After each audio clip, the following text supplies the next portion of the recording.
Yo YouTube, c'est Merly de la chaîne Merly Map et aujourd'hui on se retrouve pour la review de l'épisode 234 de Boruto.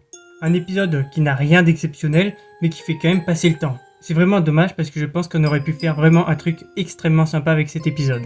Bref, comme d'habitude, on va commencer par un synopsis de l'épisode, puis après je vous parlerai de mon avis en détail. L'épisode reprend à la fin de l'épisode d'avant, ça c'est pas étonnant, et des ninjas de Kiri qui éteignent l'incendie avec du Sweeton. Boruto comprend qu'il y a un truc qui va pas, et il souhaite donc rejoindre tout de suite son équipe. Mais il y a eu une intrusion dans la prison, vous l'avez compris, le crash dirigeable était en fait une diversion, pour que des mecs puissent s'infiltrer dans la prison pour libérer le pirate. Grâce aux rumeurs qu'il y avait de cette attaque, quasiment tous les gardes de la prison étaient en fait mobilisés à l'événement pour être sûr qu'il ne se passe pas de problème. Évidemment, il s'est quand même passé le problème, et du coup la prison est quasiment sans surveillance. Les pirates arrivent et libèrent leur chef, ils vont se faire poursuivre un petit peu par Boruto et Kagura. Mais ils vont réussir à s'enfuir. Après ça, tout le pays de l'eau est en alerte. L'équipe 7 se souvient que l'équipe de Denki était envoyée en mission au pays de l'eau. Ils vont donc décider de rejoindre l'équipe 5 pour vérifier si tout va bien. Kagura va décider de les accompagner, il obtient la permission du Mizukage. Et qui est-ce qui va accompagner Kagura? Parce que bien sûr il va y aller avec une équipe, il va pas y aller tout seul, ce serait trop dangereux. Et bien les anciens membres des épéistes de la brume.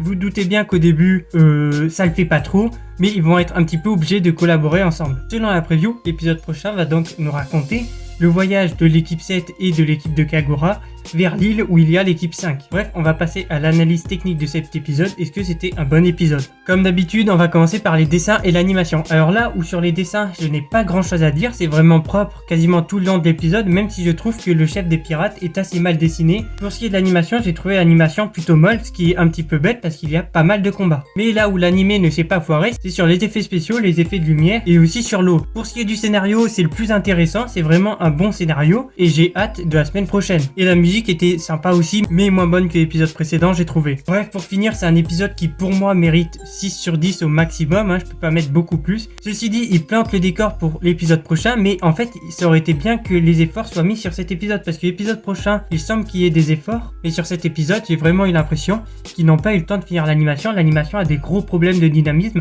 alors qu'il y avait vraiment pas mal de combats. Et ça, c'est dommage. Bref, n'hésitez pas à me dire ce que vous avez pensé de cet épisode dans les commentaires, n'hésitez pas à vous abonner, à liker, je vous dis à la prochaine, et ciao.